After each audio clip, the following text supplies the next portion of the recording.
Buenos días a todos. En primer lugar, agradecer a INRUT y todos los organismos colaboradores la invitación a participar en este congreso. Pedir disculpas porque no se adapta la presentación a la plantilla de la organización es responsabilidad exclusivamente mía, porque la confirmación del viaje se produjo muy tarde. Y, bueno, sin más, para intentar ajustarme al horario, vamos a dar una presentación que yo creo que es un fiel reflejo de la necesidad que requiere la estadística oficial de una colaboración en el ámbito nacional, regional, local, yo diría público, privado, internacional, porque las segundas viviendas o viviendas de vacaciones a veces están no solamente porque vengan turistas extranjeros, sino porque los propietarios también son extranjeros, los intermediarios son extranjeros, etcétera. Y también un excelente ejemplo de la lentitud con la que la estadística oficial reacciona a fenómenos emergentes o que están creciendo exponencialmente, como son toda esta economía colaborativa o viviendas, apartamentos turísticos desarrollados por plataformas digitales, fundamentalmente. Nosotros, la producción estadística oficial, desgraciadamente, en la crisis se ha ajustado demasiado a los requerimientos internacionales. El reglamento de las estadísticas de turismo nos marca qué información producir y, bueno, los países, en España se desarrolla aún más por la importancia del turismo, pero muchas veces nos hemos ajustado demasiado a estos reglamentos. Este reglamento exige la necesidad de facilitar información de un tipo de alojamiento, que son las viviendas vacacionales de alojamiento de corto tiempo, y las recomendaciones internacionales de la OMT, que también marcan esos motivos de viaje vacacionales que, bueno, supusieron un avance importante a la hora de considerar todos los viajes a segundas residencias como viajes turísticos. Yo creo que es un excelente ejemplo de armonización internacional. Bien, pues este reglamento y esta modalidad de alojamiento, pues con la economía colaborativa ha crecido exponencialmente y no hemos sido capaces de medir este fenómeno. La NACE, la clasificación de alojamientos, distingue los hoteles, los tradicionales hoteles, hostales, pensiones, etcétera, y los que son pues viviendas vacacionales, bungalows, pisos. Y hay una frontera difusa, como pueden ser los bed and breakfast. En España, por ejemplo, el criterio que se emplea es que cuando el bed and breakfast lleva consigo limpieza diaria y demás y servicios de mantenimiento, entraría a formar parte de los hoteles. Si no lleva incluidos esos servicios diarios, ya se consideraría como una vivienda. Pero, bueno, esas fronteras a veces son complicadas de delimitar. El reglamento, como ven en la primera columna, establece los tipos de alojamiento y exige información para esta 55.2, estas viviendas turísticas de establecimientos, camas, lo hace a nivel nacional, regional, mensual, anual, pero tiene una limitación importante, y es que todos los establecimientos que dispongan menos de 10 camas no están incluidos o no son obligatorios a la hora de facilitar información, con lo cual la comparabilidad internacional se limita bastante y, sobre todo, para este tipo de alojamiento. Es decir, que los países podemos dar únicamente información de estas viviendas turísticas siempre y cuando tengan 10 o más camas, o más de 10 camas. Eso, ya digo, limita esa comparación y es una limitación importante en el reglamento. También pide información por primera vez del uso de Internet para la reserva del transporte, del alojamiento, etcétera, y algo de información arroja, pero muy poca. Si vemos a cualquier tabla de explotación de resultados de lo que son viviendas turísticas, pues, bueno, esta diapositiva es de hace un año apenas, de septiembre de 2016, donde se pone manifiesto el número de establecimientos y camas por países, y aquí figura España 27.000 establecimientos de viviendas vacacionales. Simplemente, bueno, pues para la región de Cataluña ya se estiman unos 40.000 en ese año, con lo cual nos da una idea de la clara infravaloración que estamos produciendo en las estadísticas. Cuando decía Antonio que a veces hay que reconocer que las estadísticas nos hacen bien, pues aquí hay un ejemplo bastante evidente de que nos estamos dejando fuera gran parte del fenómeno que queremos medir. Existen numerosas páginas donde, bueno, podemos entrar, de Airbnb, donde simplemente ya la información que ellos facilitan de establecimientos es muy superior a lo que facilita el INE.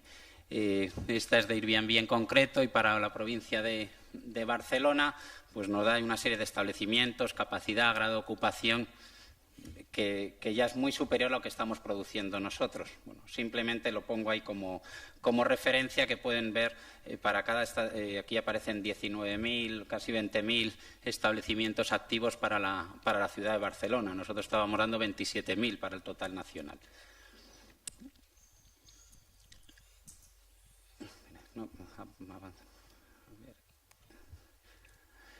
Esta clasificación de vivienda turística siempre se ha considerado el hermano pobre en la estadística. Bueno, siempre se le ha hecho poco caso, la delimitación era complicada, no tenía una importancia relevante, esa limitación de 10 o más plazas a la hora de facilitar información, pero todos los cambios que ha ido produciendo esta economía colaborativa hace que haya crecido exponencialmente, que sea más fácil para los propietarios y para los consumidores entrar en el mercado.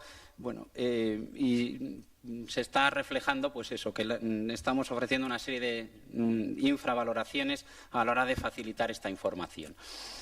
Eurostat ha desarrollado un proyecto que denomina Economía Colaborativa, en el cual participa España, y este proyecto crea un network, una red de trabajo en el que participamos 16 países y pretende medir una serie de aspectos, como la identificación de las plataformas, el acceso, la confidencialidad, el intercambio de datos, y contactar con más de 10 plataformas de diferentes países un poco para pilotar cómo se puede acceder a su información. Hay un calendario de trabajo que culmina en abril-mayo de 2018 con un workshop. Hasta ahora lo que hemos hecho es un cuestionario en el que hemos participado todos los países y remitir una información. Y el objetivo último es producir una serie de indicadores de volumen de negocio, empleo, productividad, inversión, comercio transfronterizo, número de proveedores de los servicios, número de usuarios, etcétera. Un objetivo quizás bastante ambicioso, en tan poco tiempo facilitar esta información. Hay experiencias bastante importantes en el caso de Islandia, en el caso de Francia se estima un crecimiento en el 2016 de estas viviendas del 30%. Dinamarca ha facilitado información a través de su encuesta de tecnologías de la información y la comunicación a hogares de las viviendas del uso de viviendas turísticas. Y bueno, lo más importante es cuál es la definición de economía colaborativa. Economía colaborativa lo define como un modelo de negocio en un espacio abierto que lo que pretende es ofrecer una serie de bienes y servicios proporcionados por individuos, por particulares, por personas. Esto ya nos dificulta a la hora de enmarcar el campo de estudio. Estas plataformas a veces únicamente suministran información, otras veces asumen riesgos, establecen las condiciones, los términos, precios, beneficios. Aquí dice generalmente no conllevan un cambio de propiedad y pueden llevarse a cabo con beneficio o sin beneficio. La economía colaborativa, el estudio se centra en 4 ámbitos, lo que es alojamiento y turismo, transporte, lo deja fuera el turismo, y luego finanzas y otros bienes de servicios. Nosotros nos estamos centrando en todo momento en lo que sería el alojamiento, que es más fácil de medir. Bueno, más fácil, por lo menos está más acotado. Cita una serie de plataformas, Airbnb, en el transporte, pues BlaBlaCar, etcétera. Y lo que hace es un cuestionario que ya ha sido remitido, pero como verán es bastante débil a la hora de información. Lo que nos identifica es qué plataformas hay, si están en los directorios de los registros centrales de empresas de los INES, nosotros hemos respondido que no, si hay información o actividades de economía colaborativa en el país, qué fuentes de información se utilizan para el análisis, es decir, si hay un marco, un directorio de plataformas digitales. En el caso español no es así. ¿Cómo medir esta economía colaborativa? Si se ha participado en alguna actividad, si existen estudios académicos o proyectos, sean de administraciones públicas, regionales, privadas, etcétera, en el país, y especificar la metodología. ¿Cómo medir en qué sectores se deben concentrar los esfuerzos? Turismo, transporte, medio ambiente, la calidad de las estadísticas, el interés político.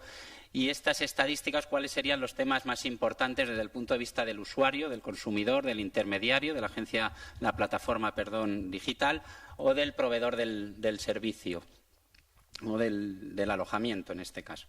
Un intercambio de datos que lo ha definido o lo ha establecido como cuáles son las tareas más importantes para esta network, si son aspectos metodológicos, de recogida de datos, de manejo de la información, de las plataformas y qué contribuciones pueden hacer cada país.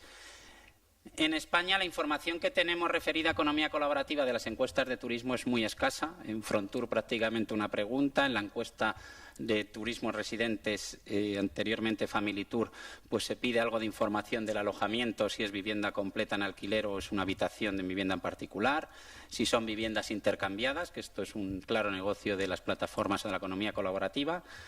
La reserva de alojamiento, aquí sí podemos identificar una serie de páginas web especializadas, Airbnb, HomeAway, Rentalia, etcétera, que si ha hecho la reserva a través de esta página, a través del propietario de su web, directamente, presencial, por mail, una agencia inmobiliaria. Bueno, Y en Frontur, como les decía, únicamente se pregunta si alguno de los ocupantes del vehículo ha contratado un servicio de vehículo compartido.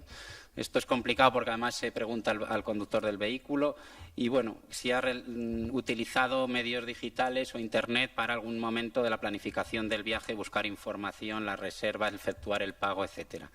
Exclusivamente es esa la información que nos puede arrojar estas encuestas estadísticas oficiales.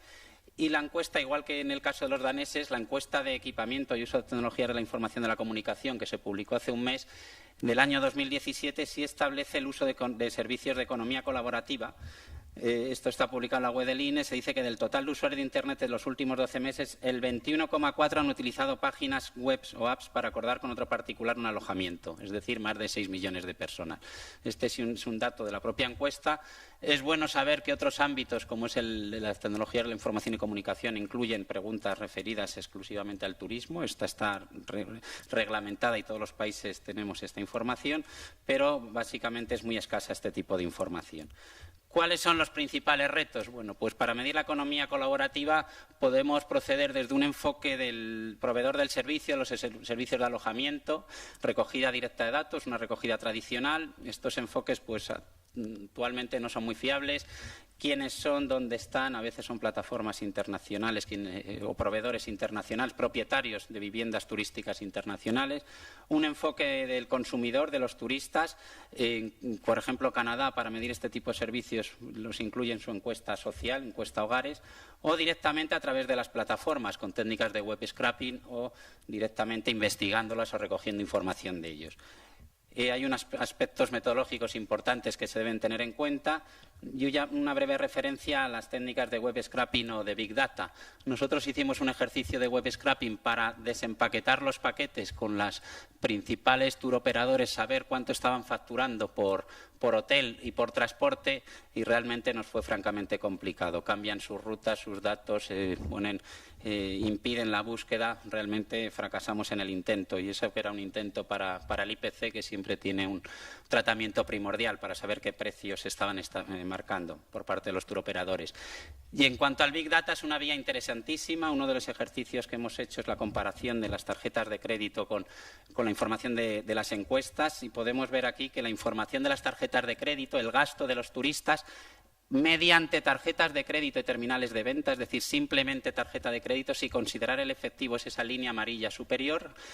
El gasto que declara la encuesta de Gatur es la línea roja, y el gasto de la encuesta tiene en cuenta gasto de tarjeta de crédito, efectivo, Internet, todo tipo de gasto, y ahí vemos que está por debajo de lo que sería el gasto declarado en tarjetas de crédito, lo cual debería ser al revés, y esto nos refleja, bueno, pues nos debe hacer reflexionar sobre qué estamos midiendo en las estadísticas, porque evidentemente el Big Data nos va a proporcionar una información mucho más importante, relevante, puntual, y que en algún momento va a haber que integrar en la estadística oficial.